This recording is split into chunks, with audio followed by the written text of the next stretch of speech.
Havendo número legal e invocando a Deus pela grandeza da pátria e a paz entre os homens, dou por aberta a sessão. Convido o nobre vereador Rocal para proceder à leitura da ata da sessão anterior.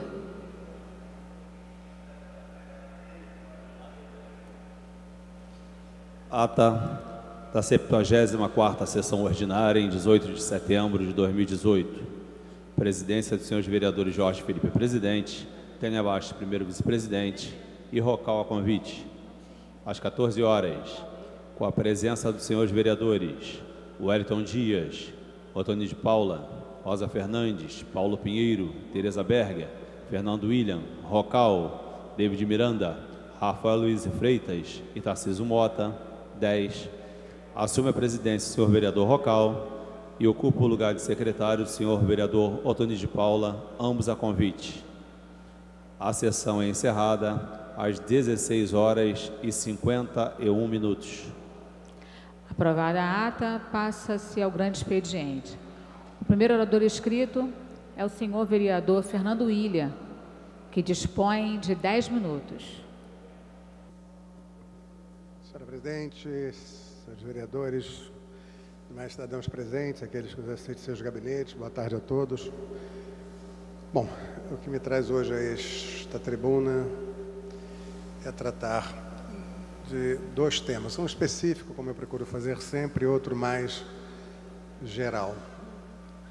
O específico é alertar aos senhores vereadores de que vem acontecendo algo em relação a medidas adotadas pelo PREV-Rio que nós precisamos estar atentos.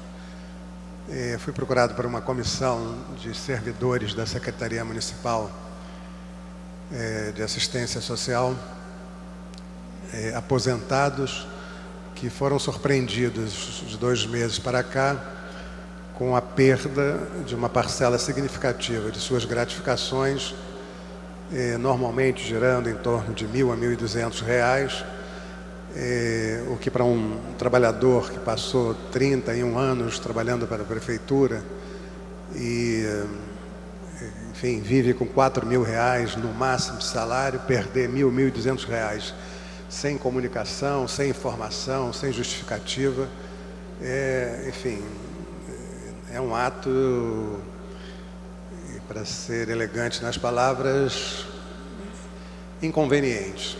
A gente pode imaginar o que é uma pessoa, já nos momentos mais difíceis de sua vida, tendo que pagar remédios, pagar, enfim, plano de saúde, pagar, enfim, uma série de outras despesas que são específicas do idoso, e perder 1/4, às vezes 1/3 do seu salário.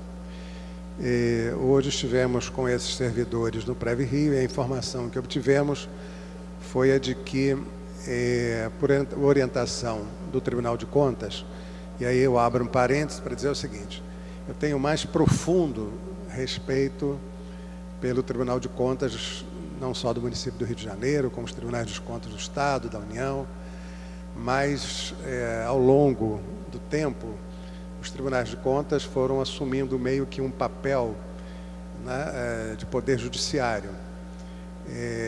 Então, ao invés de ser aquilo que consta na Constituição, um órgão de auxiliar a Câmara de Vereadores, ou, enfim, a Assembleia Legislativa, o Congresso Nacional, passa a ser um órgão que praticamente determina ao Poder Executivo o que o Poder Executivo deve ou não fazer, e muitas vezes até já comunicando ao servidor, que muitas vezes não é nem o secretário, nem o subsecretário, que a responsabilidade por eventuais pagamentos considerados indevidos serão descontados deste servidor, o que às vezes leva o servidor quase a um infarto, porque chegam comunicações tais como se o senhor está pagando há 1 ano indevidamente, a um servidor o que não deveria pagar, ele nem havia sido informado que não deveria pagar, esses valores correspondentes a 1 ano de pagamento indevido será descontado, enfim, do seu patrimônio, ou será descontado dos seus ganhos. Então, eu acho que a gente precisa ter, né, trazer aqui, ou ir lá no Tribunal de Contas, conversar com o nosso queridíssimo amigo, ex-colega, né, Thierry Montebello, para, como diz o Ciro, meu candidato, colocar as coisas nas suas devidas caixinhas, né? Cada um fazendo o seu papel, cada um cumprindo com as suas atribuições, porque realmente o país virou uma grande bagunça, cada um faz o que acha que deve fazer, com a autoridade que acha que tem, né? E aí é uma mistura de Tribunal de Contas com tribunais do Poder Judiciário, com o Executivo, com o Legislativo. Todo mundo manda e no final ninguém obedece. Bom, estarei provavelmente na sexta-feira com o nosso querido Thierry Montebello, que é uma pessoa de absolutamente bom senso, equilíbrio, né, habilíssimo, político, eu diria, né, sabe conduzir as coisas de forma adequada e correta, e saberá entender que essas, né, manifestações do tribunal precisam ser revistas, precisam ser reavaliadas. A segunda preocupação, né, tratando de um tema completamente diferente, é com relação ao cenário político nacional. Nós temos acompanhado aí, eu tenho dito isso diversas vezes, uma imensa polarização política, né, entre duas candidaturas. Uma candidatura que é a candidatura do pai do nosso colega Jair Bolsonaro, absolutamente legítima, nós não estamos aqui para contestar a candidatura de ninguém, lamentamos, inclusive, já dissemos aqui, o acontecido. Aliás, estranho que até agora não se tenha dado um esclarecimento maior a respeito do fato, na verdade, quem é aquela pessoa, se é, né, um doente mental, se não é, por que era uma pessoa que não mantinha contato com a família, por que aparentemente recebeu R$350 mil em sua conta, enfim, essas questões todas aí. Não estou de forma nenhuma levantando dúvidas, né, de que tal, enfim, ação violenta tenha partido, né, de grupos vinculados ao próprio candidato. Jamais faria isso, seria um absurdo. Mas, de qualquer forma, assim, o esclarecimento seria fundamental, né? Quem é que, né, a quem interessa nesse momento que aconteça um fato como esse, né? Então, mas assim, objetivamente, há essa polarização, né, e tudo leva a crer com uma polarização com um candidato indicado pelo Partido dos Trabalhadores. Por um conjunto de fatores, né, a sociedade hoje se dividiu fundamentalmente entre petistas e não petistas, né? Quem vê nas redes sociais hoje em dia, né, verifica o seguinte: o camarada tem ódio do PT. Né? Não é o meu caso, não é o caso das pessoas com o mínimo de bom senso, sabe que o PT, como o PDT, como todos os partidos, cometem muitos erros e acertos, né? Tem o seu viés ideológico, talvez tenha mais identidade comigo do que com outros, mas enfim, independente do que eu penso, do que nós analisamos conjunturalmente, né, objetivamente a sociedade se dividiu entre aqueles que, né, veem o PT como Deus ou o PT como diabo, né? Nos lembrando até o famoso Glauber Rocha, Deus e o diabo na terra do sol. Mas enfim, e por outro lado, é claro que pela própria postura do candidato Jair Bolsonaro, criou-se também um ambiente de ódio, né, que nos surpreende a todos, né? As postagens normalmente são, né, de revelação de que há um ambiente de ódio. Então nós estamos conduzindo o processo político de tal forma que no dia 7 seja eleito um candidato do PT, seja eleito um candidato, enfim, conservador e assumidamente conservador, com, enfim, todas as declarações que tem feito, manifestações que tem feito, né, com o seu posto Ipiranga na economia, que é o Paulo Guedes, e que, assim, o Paulo Guedes, para quem não sabe, foi assessor econômico do Pinochet no Chile, né, e um liberal radical, né, um integrante da Escola de Michigan, do Instituto Millennium, né, desses grupos liberais, ultraliberais, podemos dizer assim, Escola de Hayek, Milton Friedman, entre outros. que acha que tudo tem que ser privatizado, inclusive a educação, inclusive a saúde. É evidente que essa polarização, né, nos preocupa. Até manifestações, por exemplo, de integrantes das Forças Armadas revelando a preocupação quanto a esse radicalismo. É evidente que nós não estamos aqui para dizer quem deve ou não deve ser eleito, mas manifestar a preocupação quanto a uma polarização que pode levar o país, né, a uma situação de confrontação, né, de não aceitação do resultado eleitoral. Aliás, o que já foi, de certa forma, sinalizado, né, por alguns setores militares, né, que consideram que uma eventual vitória do PT, por exemplo, seria considerado uma crise institucional, enfim.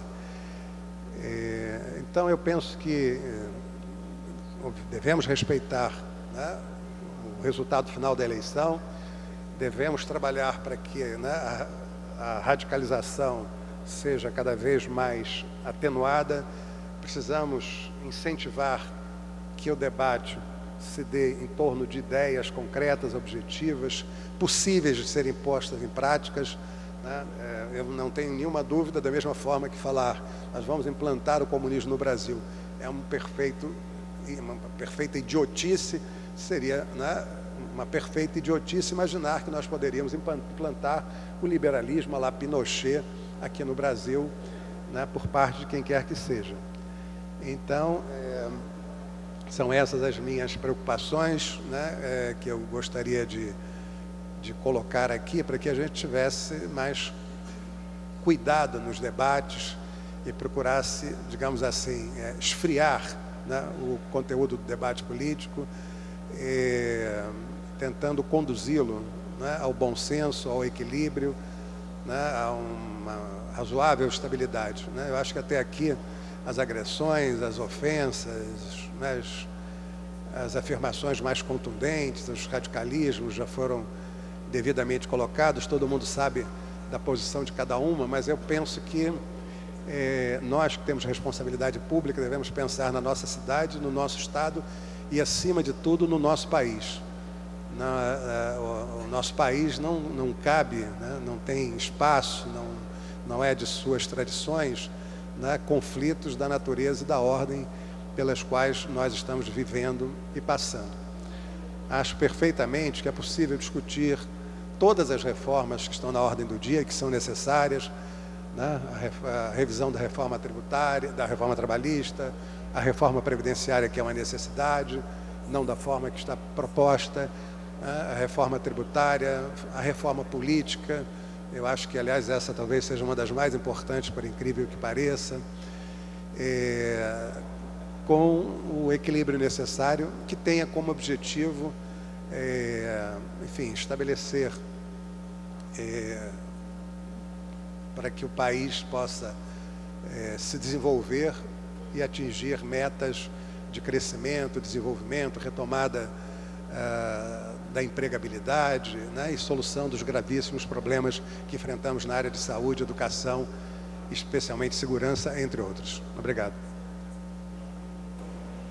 Obrigada, vereador. O próximo orador inscrito é o senhor vereador Otônio de Paula, que dispõe de 10 minutos.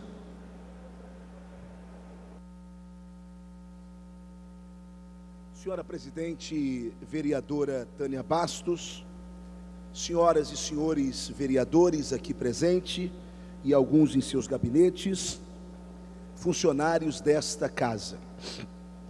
Senhora presidente, eu tenho tentado ser nesta tribuna uma voz a reverberar os anseios de parte da sociedade que me trouxe a esta Casa de Leis e cujo o voto é muito valioso e cujo voto é baseado principalmente nos valores que esta comunidade tanto defende e crê, porque são valores basilares são pilares da nossa sociedade judaica cristã, ou de filosofia ou cultura judaico-cristã.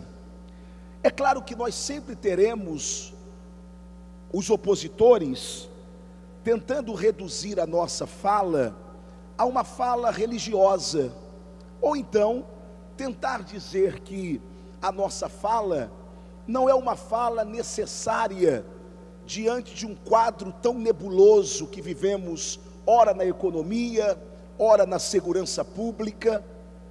Mas eu entendo, senhora presidente, de que quando nós falamos de família e família estruturada, nós estamos falando primeiro da célula máter da sociedade. Segundo, nós estamos falando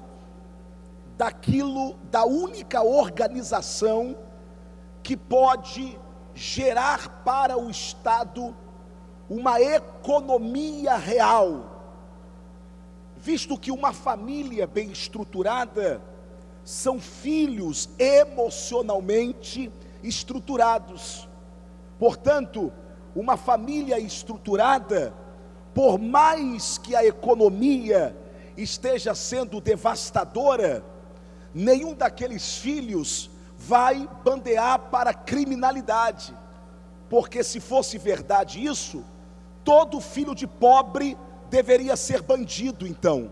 E não é porque a casa do pobre, aonde tem ordem, decência e uma estrutura mínima familiar, aquele filho do pobre, embora vivendo todas as adversidades que a classe social de seus pais lhe impõe, mas ele não envereda para a criminalidade. Portanto, falar de família é falar sim do país e da sociedade, e não de um tema religioso. Senhora presidente, eu gostaria de, com a sua permissão, colocar um vídeo. Esse vídeo não tem nada demais, é um vídeo que eu recebi pelo WhatsApp, e eu queria colocar esse vídeo apenas para a ilustração de uma fala que eu terei logo após ele, com a sua permissão, presidente. Calvet.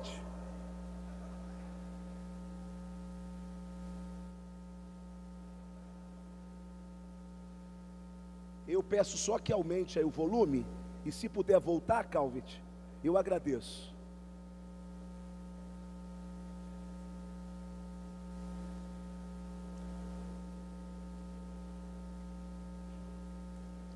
Nós ainda estamos sem volume, né?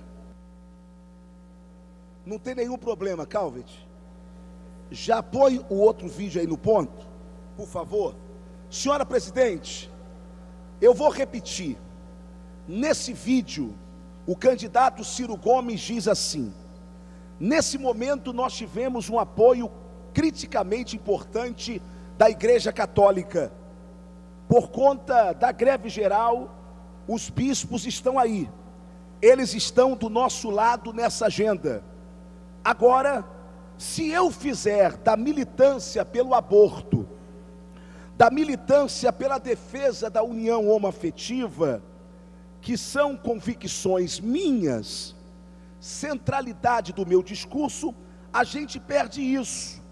E aí, como o presidente não é guru de costume, a gente tem que ter a compreensão, pelo menos no meu ponto de vista, evidentemente, vocês não têm que fazer isto, nós temos que forçar a mão, cada qual no seu quadrado, para que as coisas do Brasil respeitem a tolerância, a diversidade, toda forma de amor, etc.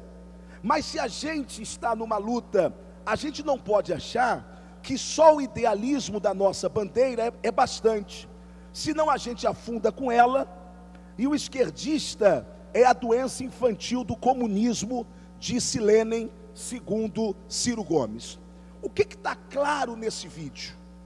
De que Ciro tem algumas convicções pró-aborto, pró-casamento homossexual, que são convicções que ele não declara, que são convicções que ele não fala, que são convicções que ele não anuncia. Para quê?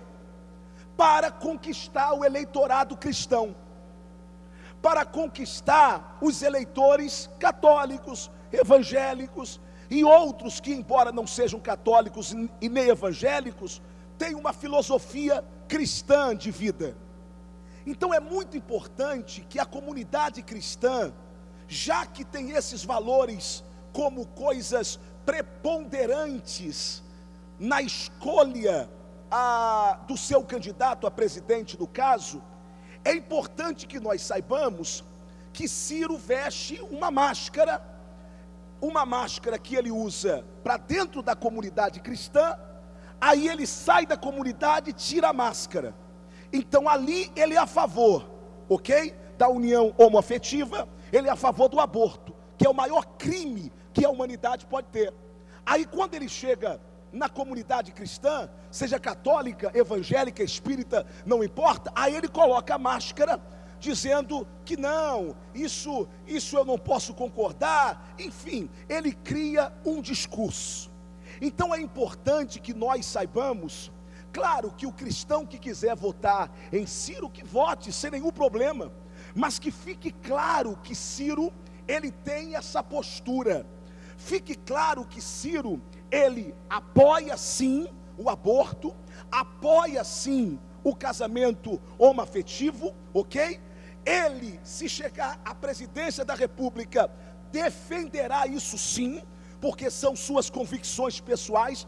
Ele fala isso nesse vídeo, e a gente costuma defender convicções pessoais, pelo menos eu, quando tenho alguma convicção pessoal, eu as defendo até o final, não é? A não ser que Ciro Gomes também use uma máscara para não defender suas convicções pessoais. Então que fique claro isso para a comunidade cristã. Agora, o cristão que acha que aborto não tem nada a ver, que acha que casamento homoafetivo não tem nada a ver, não tem problema. Ciro Gomes é um bom candidato, ele é inteligente, ele pensa economia. Agora, para quem entende de que esses assuntos são tão importantes quanto outros assuntos como segurança, economia, livre mercado, etc, etc, etc, então que pense bem antes de dar o seu voto para Ciro Gomes, porque não sou eu que estou falando, é ele que está falando nesse vídeo, é ele que diz, eles estão do nosso lado nessa agenda. Agora, se eu fizer da militância pelo aborto e pela defesa da união homoafetiva, que são as minhas convicções, eles não estarão mais do meu lado. Muito obrigado, senhora presidente. O próximo orador inscrito é o senhor vereador Rocal, que dispõe de 10 minutos.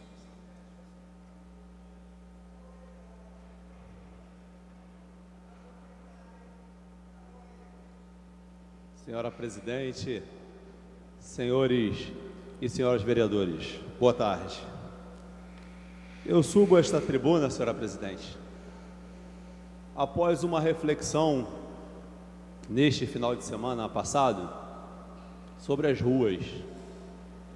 Os legisladores de Brasília não tiveram a menor ideia do que seria a campanha eleitoral desse ano de 2018.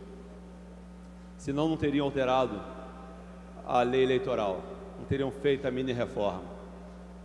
Porque o que vemos hoje nas ruas é uma população completamente alheia a um tema importantíssimo para o país, que é a mudança de comando, seja no poder executivo e seja no poder legislativo, a nível Brasil e a nível Estado. Chega a ser uma vergonha termos hoje nas redes sociais a população se manifestando sem conhecimento de causa.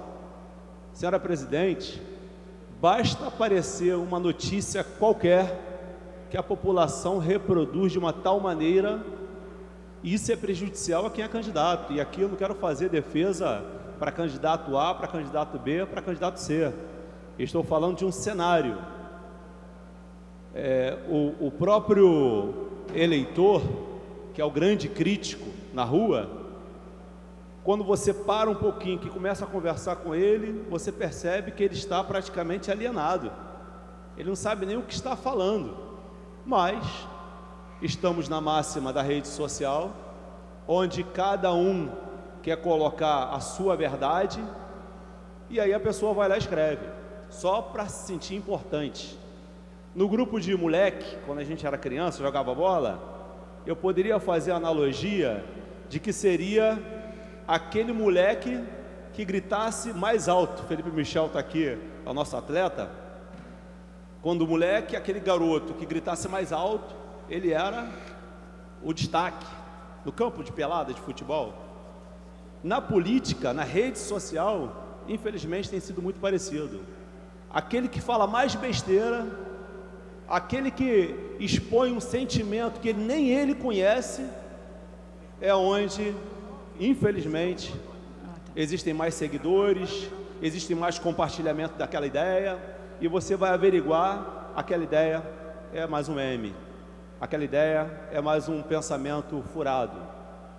E aí, eu trouxe um texto que é tão atual, que ao relê-lo, eu percebi o quanto esse texto é aplicado no dia a dia, e eu queria compartilhar com vocês. Trata-se do texto de João Ubaldo Ribeiro, não poderia ser outro. Diz João Ubaldo Ribeiro nesse texto, aspas, precisa-se de matéria-prima para construir um país. A crença geral anterior era que Collor não servia, bem como Itamar e Fernando Henrique Cardoso. Agora, dizemos que Lula não serve. Observa que esse texto falava no período onde Lula ou estava presidente ou estava candidatando-se à presidência com chances de ganhar. E o que vier depois de Lula também não servirá para nada. Leia-se de novo Lula, se estiver esse texto no primeiro mandato do Lula, Lula novamente, Dilma, metade de Dilma e agora o Michel Temer. Quem vier depois, qualquer um que venha depois, também não servirá para nada. Por isso estou começando a suspeitar que o problema não está no ladrão corrupto que foi o Collor, palavras do João Ubaldo, ou na farsa que é o Lula, palavras do João Ubaldo. O problema está em nós como povo, nós como matéria-prima de um país, porque pertence a um país onde a esperteza é a moeda que sempre é valorizada, tanto ou mais que o dólar. Lembrando que o dólar hoje não é isso tudo. Nas palavras de hoje seria tanto mais que o euro. Um país onde ficar rico da noite para o dia é uma virtude mais apreciada do que formar uma família. Tema todo dia aqui da discussão entre extrema direita e extrema esquerda, baseado em valores e respeito aos demais. Pertence a um país onde, lamentavelmente, os jornais jamais poderão ser vendidos como em outros países, isto é, pondo umas caixas nas calçadas, onde se paga por um só jornal e se tira um só jornal, deixando os demais onde estão. Pertence ao país onde as empresas privadas são papelarias particulares de seus empregados desonestos, que levam para casa como se fosse correto, folhas de papel, lápis, canetas, clipes e tudo que possa ser útil para o trabalho dos filhos e para eles mesmos. Pertence a um país onde a gente se sente o máximo, porque conseguiu puxar a TV a cabo do vizinho. Não tinha, à época, o Gatunete.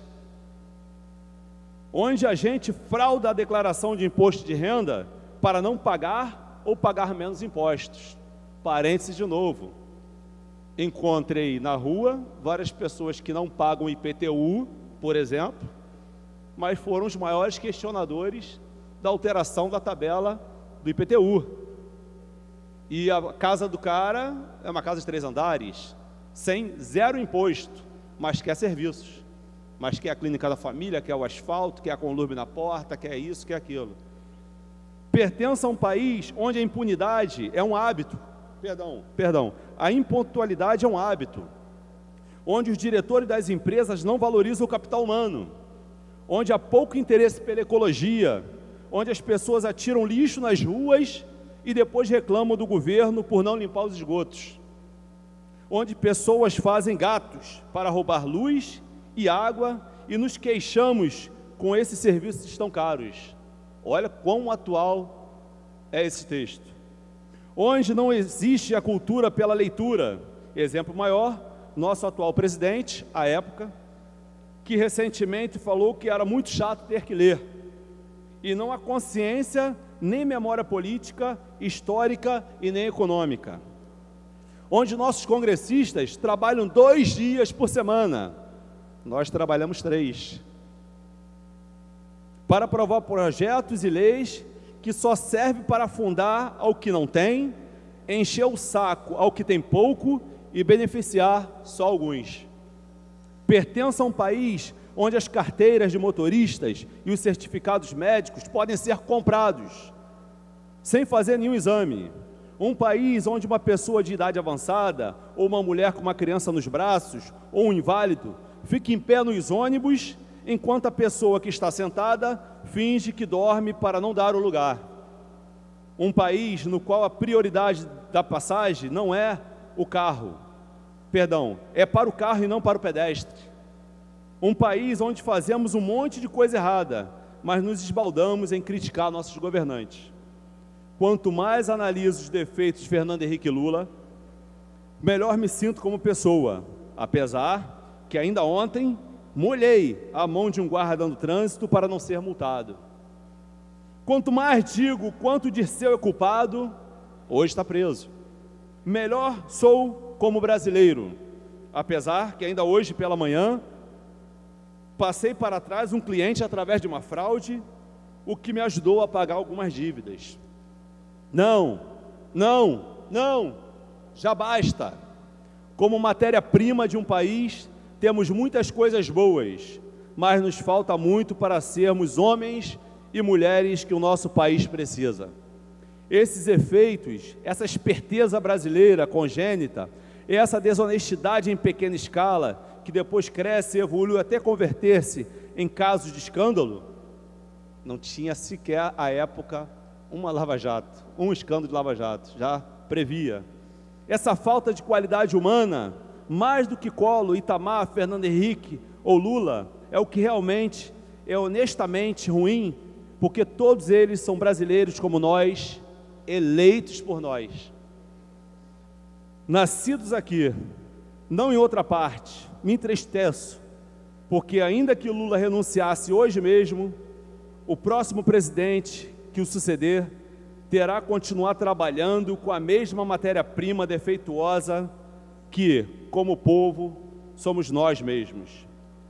E não poderá fazer nada. Não tenho nenhuma garantia de que alguém, o que possa fazer melhor, mas enquanto alguém não sinalizar um caminho destinado e erradicar primeiro os vícios que temos como povo, ninguém servirá. Nem Collor serviu, nem serviu Itamar, não serviu Fernando Henrique e nem serve Lula, nem servirá o que vier. Qual é a alternativa? Precisamos de mais um ditador para que nos faça cumprir a lei com a força e por um meio de terror? Aqui faz falta outra coisa. Enquanto essa outra coisa não comece a surgir de baixo para cima, ou de cima para baixo, ou de o centro para os lados, ou como queiram, seguiremos igualmente condenados, igualmente estancados, igualmente sacaneados. É muito gostoso ser brasileiro, mas quando essa brasileidade começa a ser um empecilho às nossas possibilidades de desenvolvimento como nação, aí a coisa muda. Não esperemos acender uma vela a todos os santos, muito igual à eleição desse ano, a ver se nos mandam um Messias. incrível, é Messias, aspas. Nós temos que mudar. Um novo governador com os mesmos brasileiros não poderá fazer nada. Está muito claro, somos nós os que temos que mudar.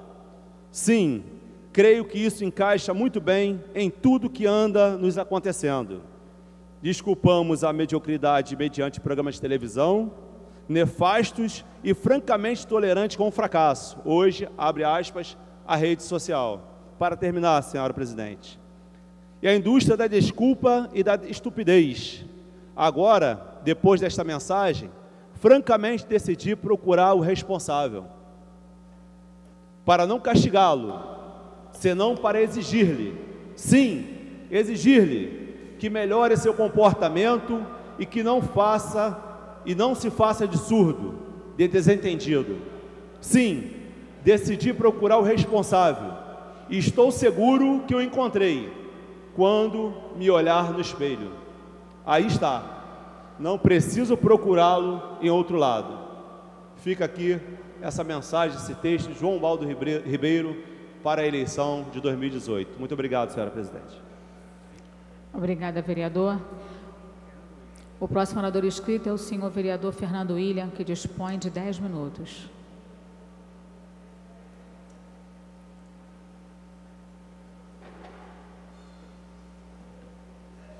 Bom, parabéns ao vereador Rocal de ter trazido um texto assim tão atual, tão próprio ao momento que nós estamos vivendo. É um texto autocrítico, né? E o que mais tem faltado aos partidos políticos, aos homens públicos, até ao cidadão comum, é se olhar no espelho, né, e avaliar e reavaliar aonde efetivamente, né, ele está errando ou contribuindo para erros maiores que acabam justificando o quadro geral de tragédia econômica, social, né, que vivemos na educação, vivemos na saúde, vivemos na segurança, em termos de pesquisa científica e tecnológica, desobediência às mais elementares normas de civilidade, etc. e tal. Então, parabéns, né, se me permitir, depois utilizarei esse texto até para postagem. Bom, esse é o momento que deveria ser, né, dos vereadores estarem aqui discutindo, debatendo suas ideias, enfim, manifestando seus pontos de vista, desculpe.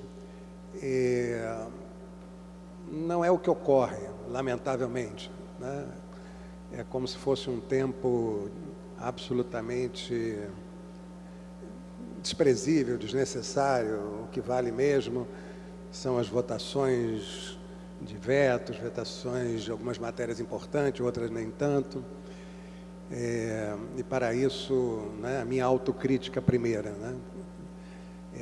Damos à sociedade carioca um custo extremamente elevado para o pouquíssimo que produzimos em termos de poder legislativo. Mas nós temos aqui uma situação que é um hábito de alguns colegas de fazerem uso da palavra, defenderem seus pontos de vista, se afastarem e com isso não darem oportunidade que a gente se refira a ele diretamente.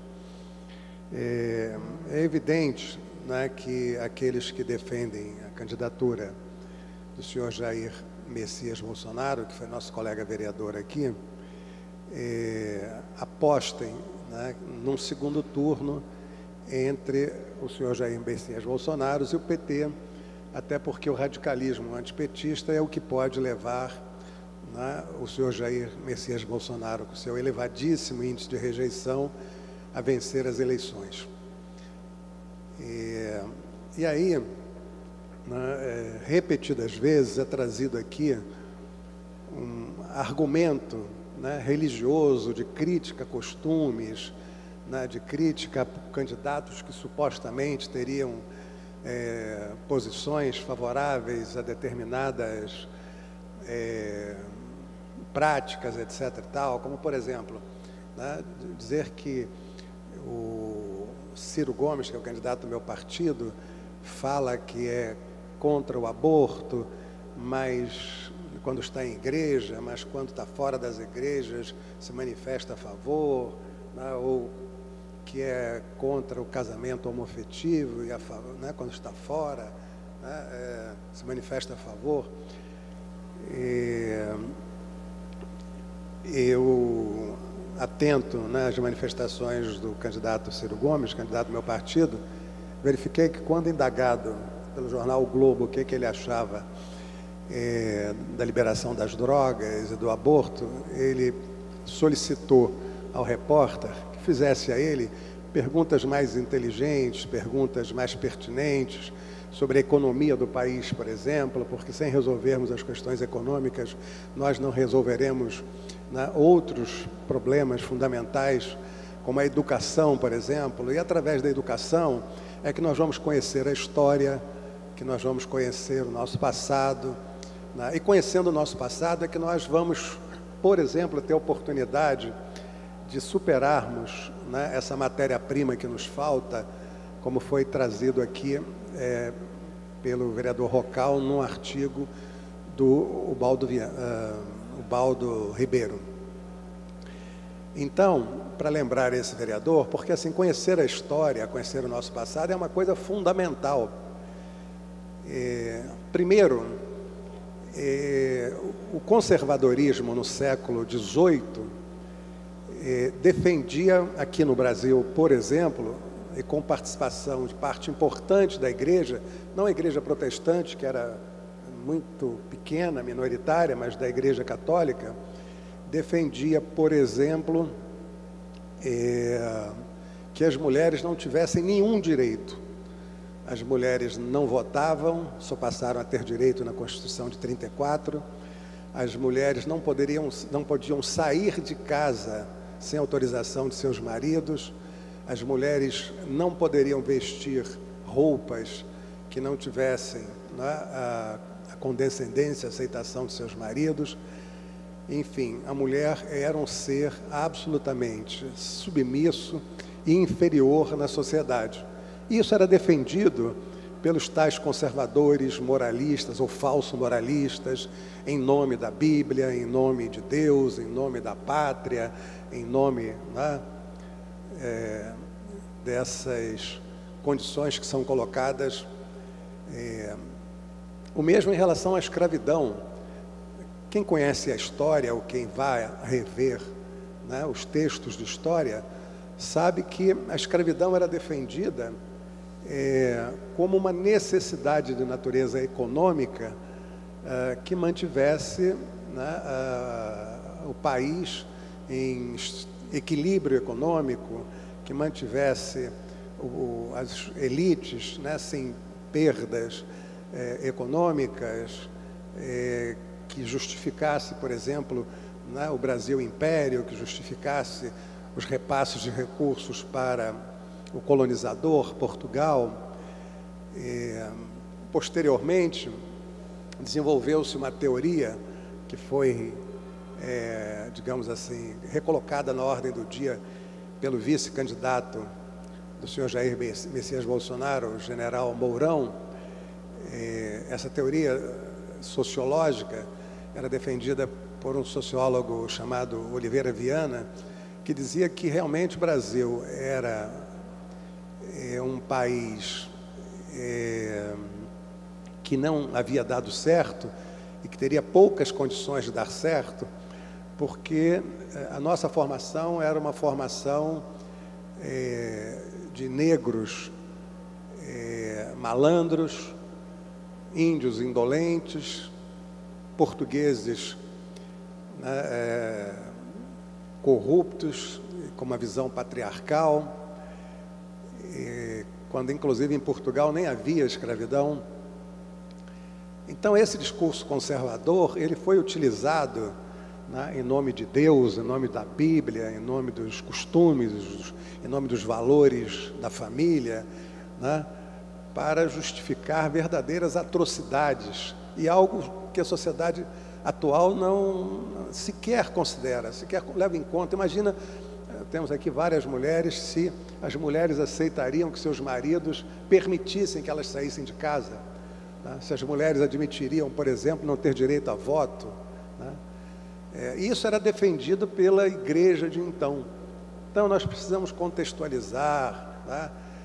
Não é verdade que o Ciro Gomes seja a favor do aborto, como não é a favor, né? Ninguém é a favor do aborto em sã consciência, né? Ninguém é a favor do aborto, né? Muitas vezes o que é posto em discussão, e o Ciro coloca, né, em discussão, é o seguinte: nós temos milhões e milhões, né, de meninas que engravidam exatamente por falta de educação, por falta de acompanhamento adequado da família, por uma série de fatores, né, que são a tragédia desse país, e que são levadas, né, a praticarem o aborto individualmente, né, muitas vezes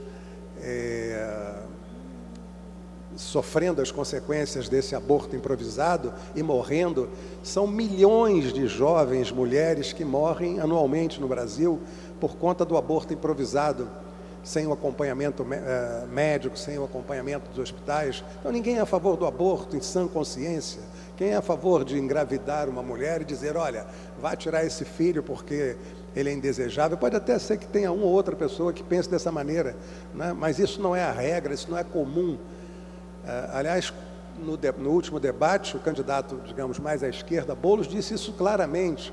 O que nós precisamos é investir maciçamente em educação para que as nossas crianças conheçam a história, conheçam o desenvolvimento do nosso país, conheçam os moralistas, os falsos moralistas, esses discursos falsos moralistas, que na verdade fogem da essência do debate político, porque a essência do debate político nos remete a dizer o seguinte, né, a discutir fundamentalmente o seguinte, né, por onde nós vamos caminhar do ponto de vista de construção de um país, né, que tenha começo, meio e fim, né, que pátria nós queremos? Nós queremos uma pátria, né, colonizada lá atrás pelos portugueses, colonizadas posteriormente pelos ingleses, colonizadas pelas nossas elites escravocratas, né, posteriormente colonizada pelos americanos, ou nós queremos um Brasil altivo, né, que tenha projeto de nação, que tenha começo, meio e fim, que tenha metas a serem atingidas, né, que proponha, por exemplo, educação de tempo integral para todas as nossas crianças, né, da creche, né, à universidade. É isso que nós queremos, porque é isso que vai nos libertar, né, da condição de matéria-prima inadequada, que elege representantes inadequados, que foi colocado aqui pelo artigo, né, do Baldo Viana, através do vereador Rocal. Então, assim, eu sei que meu tempo terminou, mas eu quero dizer uma coisa que todos devem levar em conta, né? O general Mourão, que o Ciro chamou de mula de carga, eu achei até que pegou pesado, não deveria usar termos dessa natureza, mas que é um grosseirão. Ele tem, em diversas oportunidades, dito o seguinte, que caso houvesse a vitória da parte do Bolsonaro, haveria talvez a necessidade, por não ter Bolsonaro maioria no Congresso Nacional, de se convocar uma Assembleia Nacional Constituinte com poderes constituintes e congressuais. Para quem não se lembra, para quem não conhece história, né, para quem, né, a ignorância, né, é uma marca relevante, isso foi exatamente o que o Hugo Chávez fez na Venezuela. Ele havia tentado uma ação militar para derrubar o governo venezuelano, foi preso, saiu da prisão, foi eleito com mais de 66% dos votos, num congresso que lhe era desfavorável, e ele solicitou a convocação de uma Assembleia Nacional Constituinte, que tinha poderes superiores ao Congresso, e governou com essa Assembleia Nacional Constituinte, que lhe era integralmente favorável, e levou a Venezuela à condição que todos nós estamos acompanhando e assistindo. Então, às vezes, a ignorância é um problema tão sério, tão grave, a falta de conhecimento histórico, a falta de conhecimento político, a falta de conhecimento econômico é tão grave, né? Desculpe o termo, a burrice é tão grave, né, que ela muitas vezes nos coloca diante da possibilidade, por exemplo, de pagarmos um preço elevado por ela, né? E eu concluo dizendo o seguinte, no regime militar, né, que é defendido pelo senhor Jair Messias Bolsonaro, né, todos aqui, eu nem sei se isso, né, não teriam emprego, porque a Câmara de Vereadores não existia. Não existia Câmara de Vereadores, os senhores devem se lembrar disso, não é? A Assembleia Legislativa do Estado, ela existia, mas era completamente tutorada. O Congresso Nacional, né, existia, mas era completamente tutorado. Era o Congresso do Sim Senhor, né, do Sim e do Sim Senhor. Nós tivemos períodos, inclusive, que o Congresso esteve fechado. Enfim, tem muita gente, né, se deixando embalar por um discurso falso moralista, por um discurso, né, de gurus de costumes, né, que se utilizam da Bíblia para propor exatamente aquilo que, né, contraria todos os princípios cristãos, usando única e exclusivamente a busca do poder, né, sem nenhum compromisso com a pátria, sem nenhum interesse, sem nenhum compromisso com o país, né, apostando literalmente que, né, a sua vitória significará a possibilidade de, quem sabe, terem um carguinho amanhã de deputado federal, senador, né, sem saber que, muito possivelmente, isso pode acabar não tendo oportunidade de ocorrer, porque nós teremos regimes autoritários que a história da humanidade já provou que não são os mais adequados para o governo. Obrigado. O próximo orador inscrito é o nobre vereador Felipe Michel, que dispõe de 10 minutos. Boa tarde, senhor nobre companheiro e amigo vereador, senhor presidente Rogério Rocal, que eu tenho muito carinho. Boa tarde a todos presentes aqui na Câmara dos Vereadores, todos que estão trabalhando. Boa tarde, senhor vereador Célio Parelli, vereador Fernando Ilha. Presidente, queria falar aqui sobre alguns assuntos, mas antes eu queria dizer que após um longo período que alguns embates com o prefeito Marcelo Crivella, nós conseguimos sentar à mesa e pensar que o prefeito também entendeu que o executivo e o legislativo eles precisam caminhar juntos para o melhor da nossa cidade. Eu confesso a vocês, o meu compromisso é com a cidade do Rio de Janeiro, não tenho interesse em fazer oposição por oposição, eu quero o melhor da nossa cidade. E eu tive uma conversa bem franca com o prefeito Marcelo Crivella. Falei: prefeito, número 1, transporte da nossa cidade. Transporte da forma que eu tenho certeza que ele ainda deixa a desejar, mas tem algumas questões do transporte da nossa cidade que me preocupa muito e a gente está começando a conseguir avançar. Número 1 é o transporte alternativo da nossa cidade. É uma classe que sofre durante anos é uma classe que não era ouvida, não tinha voz. Desde o primeiro dia do meu mandato aqui na Câmara Municipal dos Vereadores, eu falei para toda a classe do transporte alternativo que eu seria uma voz deles aqui na Câmara Municipal dos Vereadores. Porque as pessoas olham muito que o transporte alternativo é de vagabundo, é de pessoas que não trabalham, e essa visão ela é equivocada, porque o transporte alternativo, ele tem a parte que é legalizada, que são pessoas, são pais de família, pessoas do bem, que querem só atender a população e levar rentabilidade, tem rentabilidade para levar o sustento para a sua casa.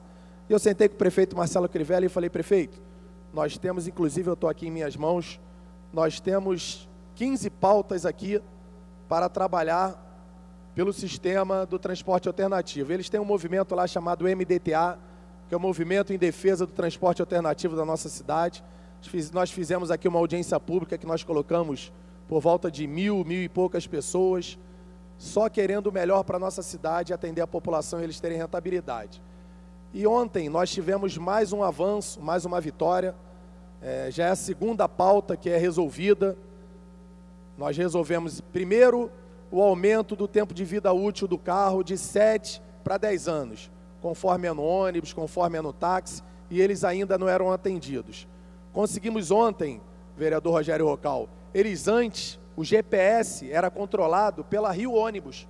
Como é que pode um transporte alternativo ser monitorado e fiscalizado por uma empresa de GPS que quem é proprietário é o Rio Ônibus. Isso não existe.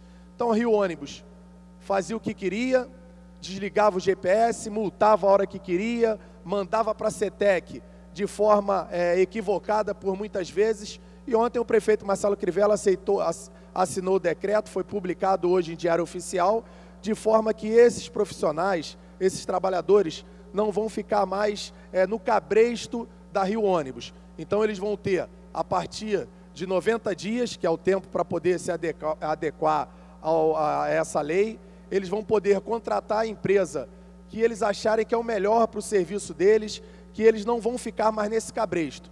Então ganha a população da cidade do Rio de Janeiro, que vai ter acesso aonde estão as vans da cidade do Rio de Janeiro, ganha a população e ganha também o trabalhador. Hoje ele vai trabalhar com a empresa que ele achar que vai entregar um serviço melhor, uma empresa conveniada, cadastrada na prefeitura da cidade do Rio de Janeiro.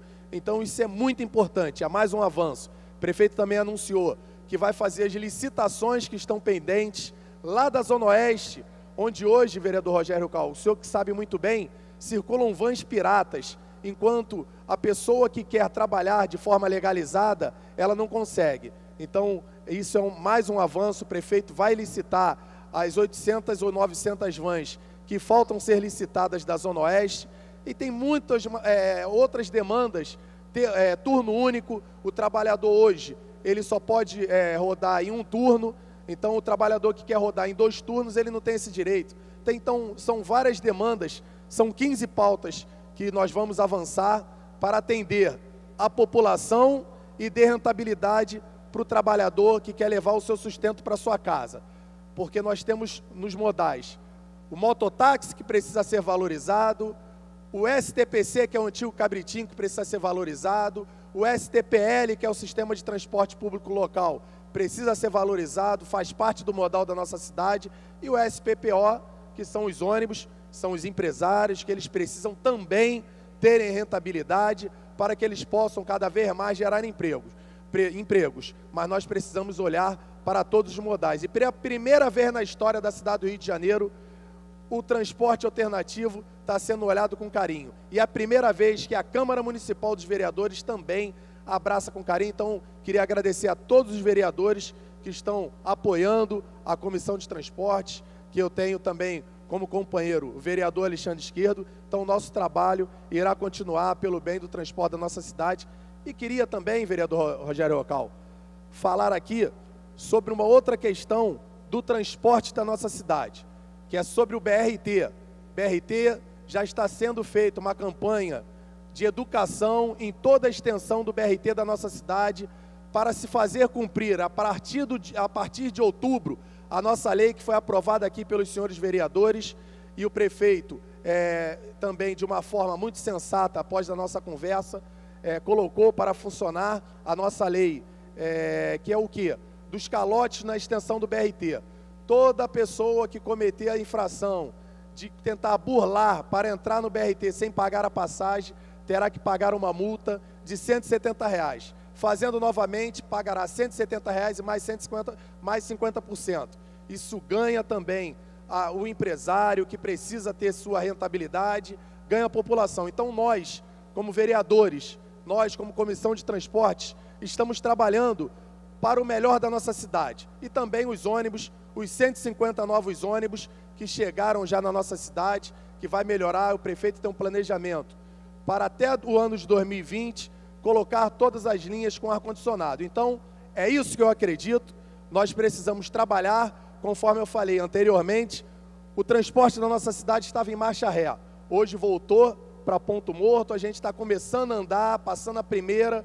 Precisamos melhorar o transporte alternativo, dando rentabilidade, atendendo a população, melhorar o sistema de ônibus, que ainda está uma vergonha, largado durante anos. Nós precisamos melhorar o sistema do BRT, com multas para aqueles que cometem calotes, também depredação, que isso é uma vergonha para o sistema de transporte da nossa cidade, facilitando assim a vida do trabalhador. Então, caminhando legislativo e o executivo ouvindo o legislativo, o direcionamento, nós vamos muito longe.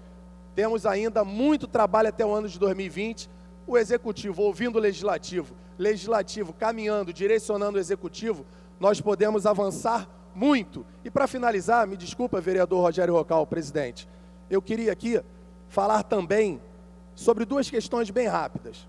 Uma é sobre a região da Praça Seca.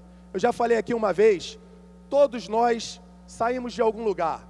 Rogério Rocal de Campo Grande, Fernando Ilha ali da região da Leopoldo, todos nós, como no futebol, o Ronaldinho fala que saiu de Bento Ribeiro, o ator fala que saiu lá do Vidigal, isso é normal.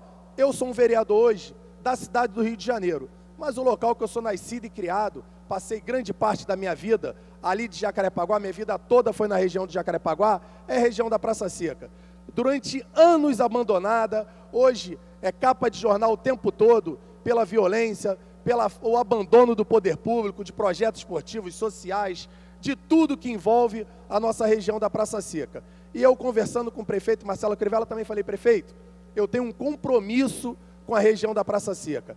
Nós precisamos muito, eu preciso que o senhor assuma um compromisso comigo, de revitalizar o centro da Praça Seca, para aquecer a economia da Praça Seca. Prefeito Marcelo Crivella assumiu esse compromisso conosco, de revitalizar o centro da Praça Seca e também abrir o CRPD, que é o Centro de Referência da Pessoa com Deficiência, ali da região da Praça Seca, que vai melhorar também a vida daqueles que mais precisam. Então, a segurança da Praça Seca nós precisamos melhorar. Já vai chegar agora a companhia destacada ali na Praça Seca. Não vai resolver, vereador Rogério Rocal, o problema do tráfico. Isso é uma questão ampla, que isso eu não me meto. Como vereador da cidade do Rio de Janeiro, nós estamos colaborando com a sensação de segurança no centro da Praça Seca, para voltar a economia da Praça Seca, o comércio da Praça Seca, as famílias voltarem a frequentar o centro da Praça Seca com essa obra de revitalização, com o CRPD das pessoas que mais precisam com deficiência, também ali as famílias voltarem ao centro da Praça Seca e a segurança. Então, vereador Rogério Rocal, eu vou ter maior orgulho para em breve eu convidar o senhor para fazer uma visita à Praça Seca, que vai voltar a ser como era anos atrás, quando eu era criança, que tínhamos o cinema, tinha uma Praça Seca bonita, uma Praça Seca com esporte, com social, com lazer, com entretenimento, para o senhor fazendo uma visita à nossa famosa Praça Seca, o senhor olhar e falar assim: realmente a Praça Seca hoje dá orgulho. Valeu a pena você ser vereador da nossa cidade, vereador Felipe Michel, apesar de você falar muito de Jacarepaguá e falar muito da nossa cidade, mas a Praça Seca voltou a ser o que ela era. Então, vereador Rogério Rocal, em breve eu creio, prefeito Marcelo Crivella vai cumprir, vai revitalizar o centro da Praça Seca, vai botar lá o nosso CRPD, vai colaborar com a sensação de segurança, levando lá, que não é ele, mas ele está participando também, colaborando com a companhia destacada para melhorar a nossa sensação de segurança, para o povo da Praça Seca e de Jacarepaguá voltar a sorrir. Então, muito obrigado, vereador Rogério Rocal, vamos trabalhar pelo bem da nossa cidade. Eu conto com você, hein, vereador Rogério Rocal, você pode contar comigo. Muito obrigado, boa tarde a todos.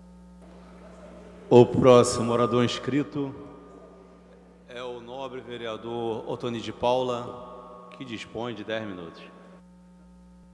Eu quero dizer ao nobre vereador Rocal e ao nobre vereador Felipe Michel que vocês dois podem contar comigo também, tá?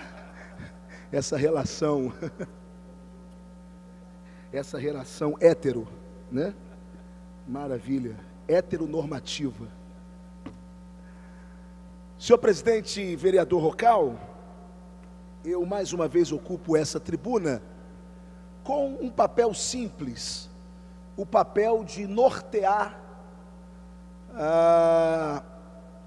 os meus eleitores, os simpatizantes do nosso discurso, que a comunidade cristã, seja católica, seja evangélica, sobre as eleições.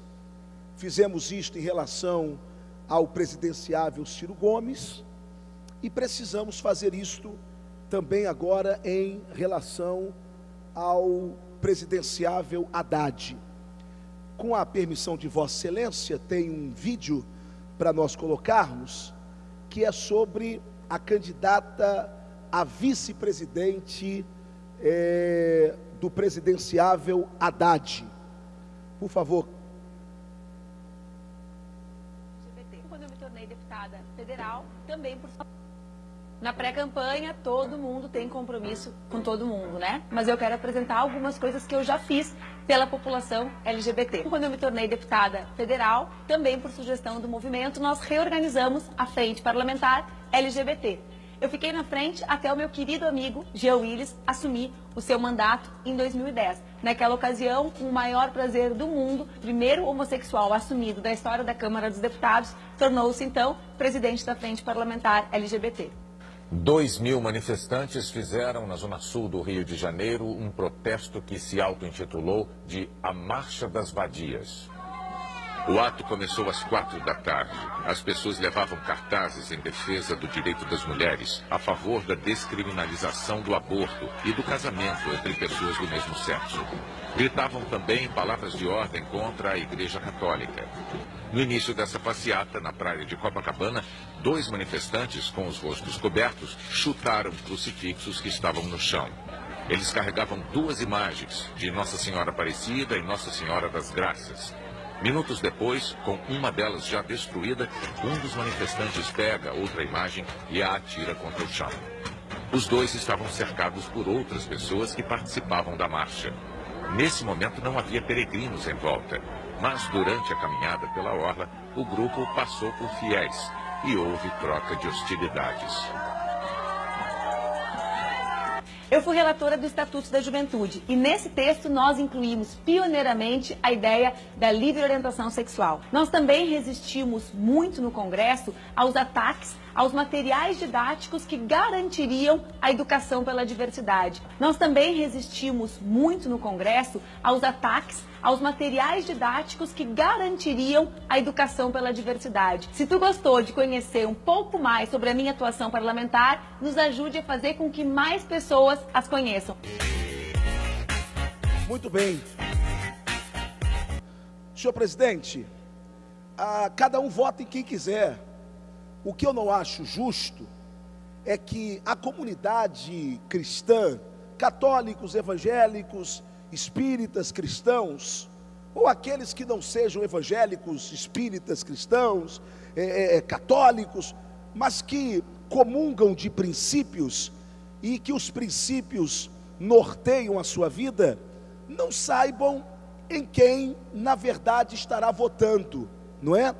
Essa é a candidata a vice-presidente de Haddad, que vocês sabem que, podendo se tornar presidente da República, o que eu duvido muito, mas se tornar presidente da República, nós somos um país onde a figura do vice-presidente sempre tem um destaque, porque aqui no Brasil, sempre o vice assume na última hora. E aí, se alguém quiser ter uma vice-presidente desse quilate de Manuela Dávila, não tem nenhum problema, cada um faz da sua vida o que quiser fazer. Lembrando que Haddad, e é importante dizer isso para toda a comunidade cristã, além de outros atributos dele, e aí quem defende Haddad que suba aqui para falar sobre os seus atributos positivos, mas um dos confrontos que a comunidade cristã teve com o presidenciável Haddad, é que quando ele se tornou ministro da Educação, foi na sua gestão que começou a haver o famigerado e conhecido kit gay nas escolas. Portanto, Haddad é sim o pai desse movimento que tentou introduzir dentro das escolas essa questão do kit gay. Portanto, senhor presidente, o meu papel aqui é de alertar a comunidade cristã evangélica, para que amanhã, ou cristã católica, ou cristã espírita, não importa, para que amanhã a gente não seja enganado ou venhamos ser iludidos, não é? Por alguma coisa nesse sentido. Era essa a minha fala. Mas em nome da boa convivência e da amizade que eu tenho pelo meu querido vereador,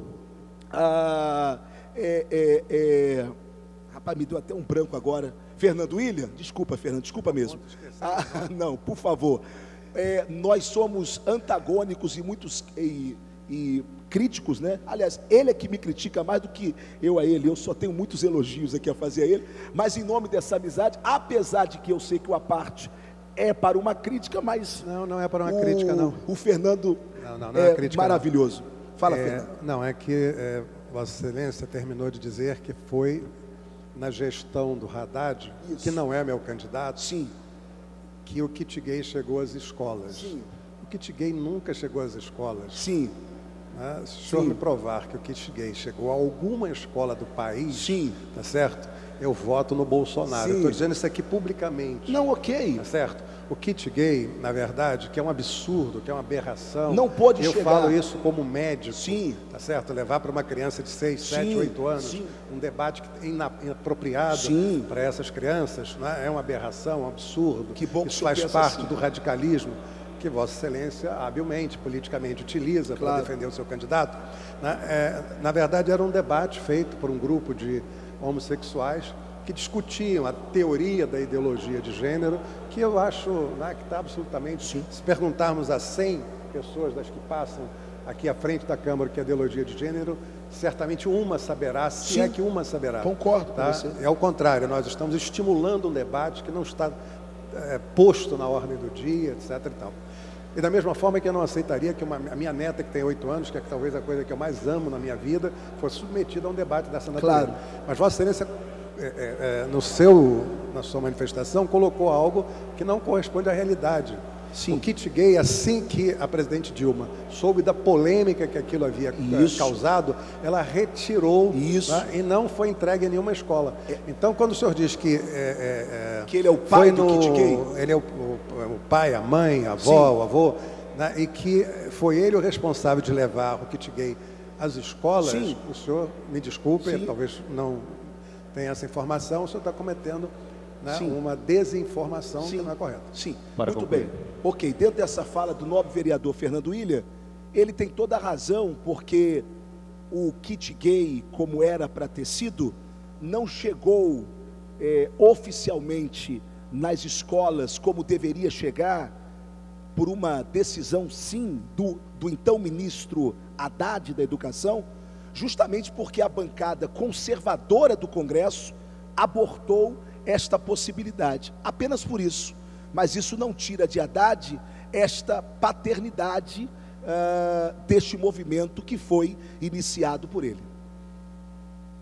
O próximo orador inscrito é o nobre vereador professor Célio Luparelli, que dispõe de 10 minutos. Senhor presidente, senhores vereadores, senhoras e senhores, ontem eu falei aqui sobre as causas que provocam a pobreza essa que afeta grande número de crianças e adolescentes em nosso país. Vossa Excelência, me encontrando nos corredores, chegou a mostrar indignação por eu ter generalizado. Mas, senhor presidente, eu compreendo que alguns poucos, como o senhor, ainda discutem esse tema realmente, até porque o senhor faz parte da Comissão Permanente de Educação. Mas eu venho olhando aqui, dia a dia, o assunto não sai de sexo. É sexo para lá, é sexo para cá. Puxa, isso está chato. Quando há temas relevantes nesta cidade, nesse estado, nesse país, que devem ser abordados com maior intensidade. Eu não estou dizendo que esse tema que alguns companheiros têm trazido não seja discutível, mas é todo dia, é toda hora. Parece que é só isso que está assolando a nossa sociedade.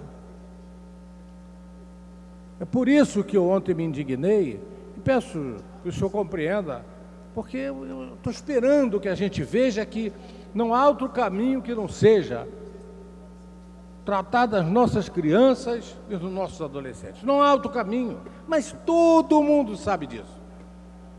Em todos os recantos do planeta, em todos os pontos do nosso país, sabemos que não há outro caminho para levar a nossa nação a uma situação melhor, que não seja tratar das crianças e do adolescente. Mas isso não é tema aqui. Eu vou chegar lá, o vereador Leonel Brizola, o senhor está certíssimo. O tema criança não traz voto. O tema adolescente, inclusive, é visto com maus olhos, como se do adolescente fosse sinônimo de delinquente. Eu trouxe aqui alguns dados. O Estado e a sociedade ignoram a garantia de direitos das crianças e dos adolescentes. Isso é um fato incontestável. De acordo com o Ministério da Saúde, é preciso ilustrar com esses dados. De 2007 a 2017, mais de 200 crianças entre 5 e 17 anos morreram em decorrência de acidentes. Acidentes ligados ao trabalho. De acordo com o Observatório Digital de Saúde e Segurança do Trabalho, entre 2012 e 2017, mais de 15,5 mil menores de 18 anos foram vítimas de acidentes do trabalho no país. É um número alarmante. Isso é que tem que ser discutido aqui, pô. Pelo amor de Deus. A pesquisa sobre trabalho infantil, feita em parceria com o Ministério Público do Trabalho e a Organização Internacional do Trabalho, a OIT, também constatou que, de 2003 a 2017, foram resgatadas 897, eu vou repetir, 897 crianças e adolescentes em situações análogas à da escravidão. E isso não é tema aqui. O tema é sexo. Os dados foram apresentados no dia 12 de setembro, no Dia Mundial de Combate ao Trabalho Infantil. Ainda sobre a questão, o Ministério da Saúde apontou que, entre 2007 e 2017, 236 crianças entre 5 e 17 anos morreram em decorrência de acidentes de trabalho. Mas isso não é tema aqui. Isso não é relevante. De acordo com a legislação brasileira, é permitido trabalhar a partir de 16 anos de idade. Abaixo dessa idade, a partir dos 14 anos, é liberado o trabalho na condição de aprendiz apenas. Já entre os 16 e 18 anos, o adolescente pode exercer atividades remuneradas apenas sob certas condições, como aquelas em que não há risco de insalubridade ou periculosidade.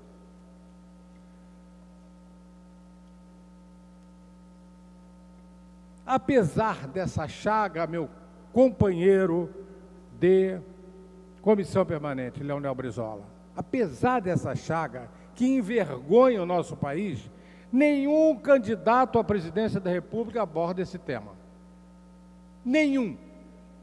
Não faz parte da agenda deles. Mas sem motivo. Sinceramente, é lamentável verificarmos que as crianças e os adolescentes não sejam prioridades dos nossos governantes, nem da sociedade. É por conta deste descaso da sociedade, dos eleitores mais especificamente, que os candidatos à presidência, Leonel Brizola, não incluem em seus programas de governo a garantia do direito das crianças. Isso não dá voto. Para eles aí, Brizola, é mais conveniente jogar para a torcida e falar em redução da maioridade penal. Irresponsavelmente. Irresponsavelmente. Porque isso dá voto. Porque uma sociedade corrompida, sem vergonha e que não aceita que ela é a grande culpada da migração das nossas crianças, nossos adolescentes, para o mundo do crime. A redução da maioridade penal e o armamento dos cidadãos. Hoje mesmo, estava no noticiário aí, um adolescente numa escola aí entrou com arma e parece que ia dar um tiro, não conseguiu. Uma escola municipal aqui. Você imagina todo mundo armado, vai ser uma festa, né? Vai ser uma festa. Exatamente. Cuidar das crianças e dos adolescentes, ô Brizola, cuidar das crianças e dos adolescentes, como você mesmo diz, e eu ratifico, não traz votos em nosso país. Por isso não faz parte da agenda. Teremos mais 4 anos, pelo que nós estamos vendo, na agenda desses candidatos a presidente e até a governador. Teremos mais 4 anos perdidos para nossas crianças e nossos adolescentes. Depois vão chorar. E depois, em vez de reduzir para 16, vão reduzir para 12, depois para 8, depois para 4, e certamente até na vida intrauterina. Porque vão descobrir que o cidadão ainda em gestação, em formação, já deve ser um delinquente. É mais fácil tratar desta maneira do que assumir a responsabilidade que todos nós, família, Estado, igreja, todos nós temos um compromisso com as nossas crianças, dos nossos adolescentes, de criar uma geração melhor do que a nossa. Mas vai passar o tempo e, porque nós somos sem vergonha, senhor presidente, desculpe, porque nós somos sem vergonha, nós vamos perder mais 4 anos, e depois mais 4, e depois mais 4. Pobre Brasil. O próximo orador inscrito é o nobre vereador Leonel Brizola, que dispõe de 10 minutos.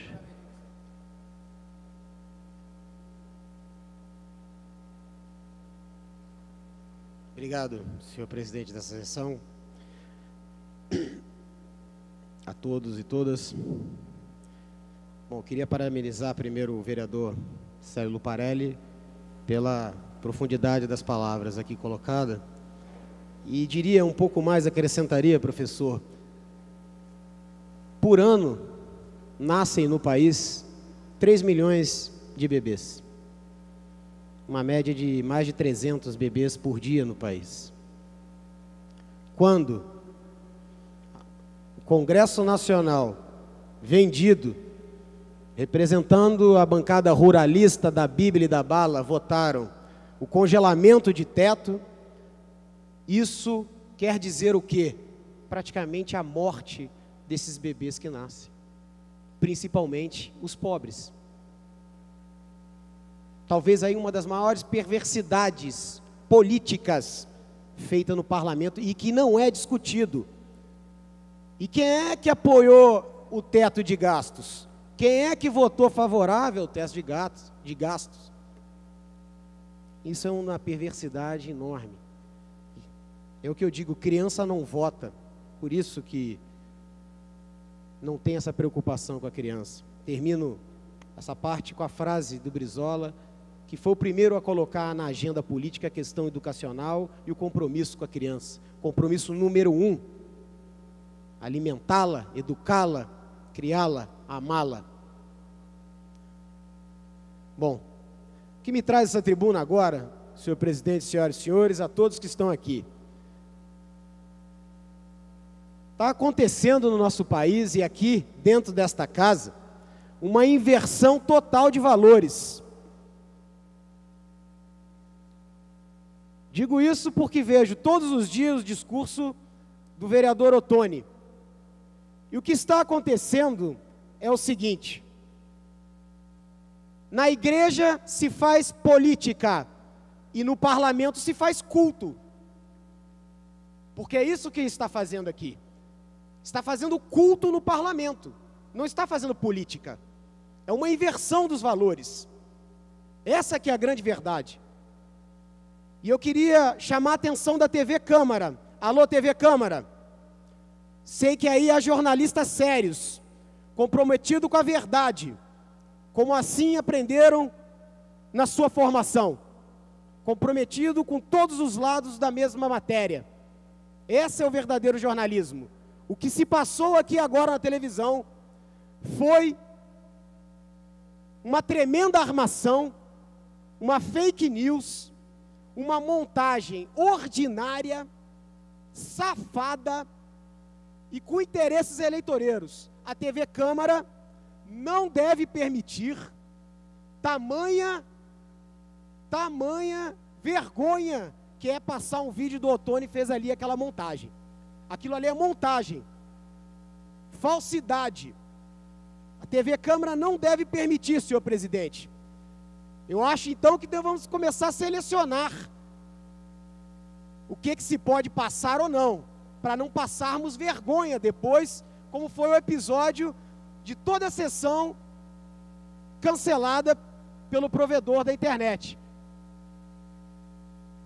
Foi o que aconteceu nas sessões passadas. O que o vereador Ottoni passou aqui foi uma montagem das mais baratas. E para sua informação, vereador Ottoni, vereador Fernando William, que rebateu aqui, nunca existiu kit gay. Isso é uma mentira. Nunca existiu kit gay em escola alguma. Aqueles que são médicos aqui, doutor Carlos Eduardo, doutor Fernando William, sabe que há uma diferença enorme de sexualidade e de orientação sexual. Que isso se aprende na escola de uma forma linear. Você vai educando a criança, não é? Para que serve o corpo, como é que ela lida com as emoções, com as relações. E isso vai se ensinando, não é? A minha filha, me desculpe a intimidade, eu dando banho nos meus 2 filhos pequenos, um mais velho que o outro, a minha filha de 4 anos olhou para o meu filho que tinha 7, olhou para ela pelada, nua, e perguntou para mim: papai, por que eu não tenho pinto? E você vai responder o quê? Ai, meu Deus! Igual a velhinha, aquela do Chico Anísio, da escolinha. Não.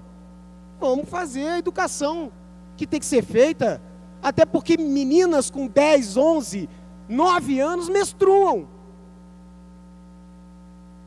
E nós queremos o quê? Crianças grávidas? Esse é o país das mães grávidas solteiras, por falta de orientação sexual. Para que discute sexualidade nas escolas? Ou vamos achar que veio da cegonha até quantos anos de idade? Que absurdo é esse que se discute aqui no parlamento? Eu acho que o vereador Ottoni necessita urgentemente de um psicanalista, porque ele tem um problema de fundo sexual. Não sei se é impotência ou algo não revelado intimamente. Isso é comprovado na psicologia e na psiquiatria. É comprovado. Os médicos que estão aqui, que veem esse microfone e digam que é mentira, que eu estou mentindo, estou inventando algo. Há um problema de fundo, sim, seu vereador Ottoni, porque a cada 10 discursos, 9 tem a palavra sexo, que o senhor faz aqui. E eu digo que você está confundindo completamente a sua função. Na igreja você faz política e aqui você faz culto. Então que absurdo é esse? Fazer uma montagem com a Manuela Dávila, o Jean Willis, colocar criança em posição sexual, deturpar a fala, inclusive do candidato Ciro Gomes, que não é meu candidato, mas respeito as suas posições. Temos que parar com essa gincalha que está acontecendo aqui. O parlamento é uma questão séria. Não podemos ficar brincando com o poder legislativo. Ou nós somos o quê? Despachante de luxo do prefeito? Ou um representante de uma igreja? Que absurdo é esse? Num país já dividido, um país que não conhece a sua história, a população não tem acesso à sua cultura, à sua literatura, que é vítima de um monopólio de comunicação, que todo dia massacra o trabalhador com inverdades. Então, olha, eu estou aqui, ó, por aqui, de tanta mentira, de tanta sacanagem e de inverdades nesses microfones aqui. Agora, senhor presidente, eu sei que me resta pouco tempo para concluir. Queria tratar de uma questão que está passando aqui pela casa. Eu não podia dar minha opinião. Eu não poderia não dar minha opinião. A tentativa de protocolar o mecanismo de impedimento do prefeito deste último episódio do prefeito, após 6 horas da tarde, ou seja, após o expediente de trabalho, num local privado, fazer uma reunião política, vocês me desculpem, isso não é crime para impeachment. Isso é um crime eleitoral. Usar um mecanismo de tamanha importância para a democracia, para troca de moeda política, é banalizar um instrumento que a população tem. Que o impeachment tem que ser um crime, comprovadamente. Olha o resultado, tiraram a Dilma para quê? Para a reforma trabalhista? Para aumentar a superexploração do trabalho do povo? Para as mulheres grávidas trabalharem em ambiente insalubre? Para jornadas intermitentes? Você ganhar menos que um salário mínimo? Você gastar mais tempo do seu dia e do seu salário tendo que trabalhar para trabalhar 1 hora só e gastar mais dinheiro em passagem de transporte? Ali se mostrou que não houve crime. E destruímos a democracia nesse país. Dividimos o país. Um instrumento perigosíssimo que está querendo ser criado aqui dentro desta casa. E que vai virar, e eu vou concluir, senhor presidente, como é aquela história daquele menino que gostava de brincar com a vila e corria, né, gritando: olha o lobo, é o lobo, é o lobo, é o lobo, vai comer as ovelhinhas. E aí todo mundo se escondia, assegurava as ovelhas e depois ele ria: quá, quá, quá, eu estava só brincando. Aí o dia que o lobo apareceu, ninguém, é mais uma chacota desse moleque, ninguém fez nada e o lobo, papou todas as ovelhinhas. É exatamente o que vai acontecer aqui. E para a esquerda, eu falo inclusive para o meu partido, isso é um tiro no pé, porque a esquerda não tem maioria em nenhum parlamento. Em nenhum parlamento, é um tiro no pé. É a mesma lição que o PT não aprendeu no impeachment do Collor. Vai provar, no caso provou, do seu próprio veneno. Então aqui, nesta matéria, senhor presidente, que estão pedindo o impedimento do Crivella, não contem comigo não. Para fragilizar essa cambalida democracia que nós temos, não votaram no Crivella, agora aguenta até o final. Só se me comprovarem aqui um crime claro, e não vem essa que é um descumprimento judicial.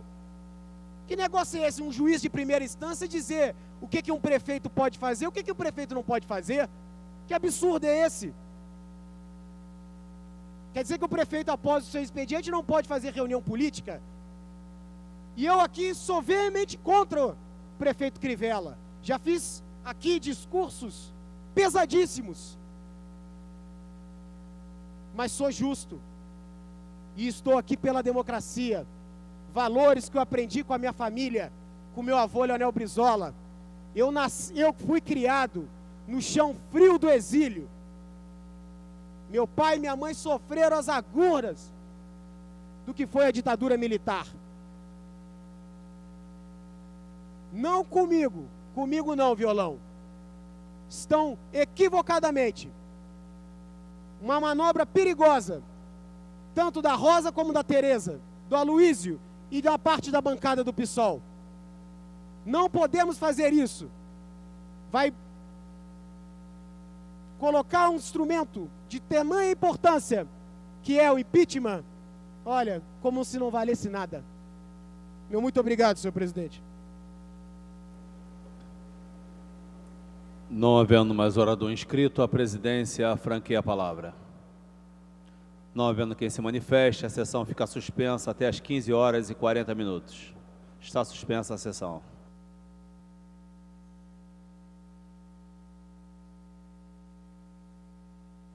Está reaberta a sessão.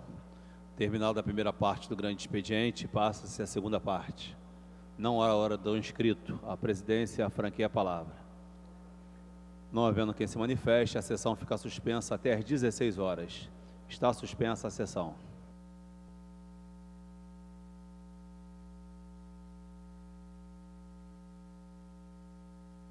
Terminada a primeira parte do grande expediente, passa-se a segunda parte. Não havendo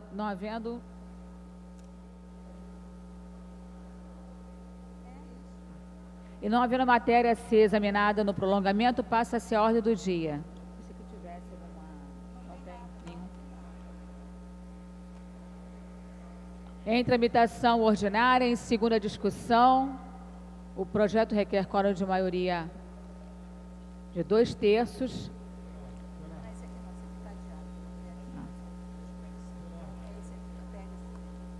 Em tramitação ordinária, em primeira discussão, o projeto requer quórum de maioria absoluta. Em votação, projeto de lei complementar, número 36 de 2017, de autoria do vereador Rafael Luizio de Freitas, que revoga o inciso 3º do artigo 38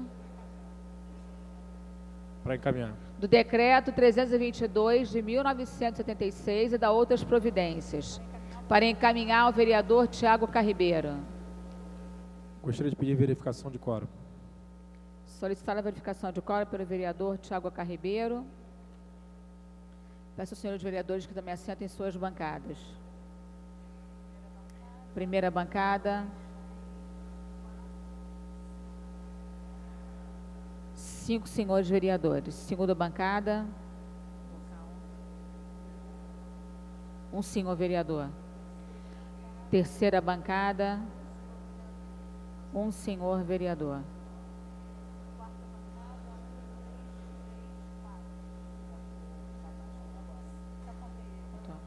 Quarta bancada. 4 senhores vereadores. Não há quórum para deliberar. Mesa 1. Total 12 senhores vereadores. Não há quórum para deliberar e nem para dar prosseguimento aos trabalhos. A presidência, antes de encerrar, convoca a sessão ordinária para amanhã, às 14h. Está encerrada a sessão.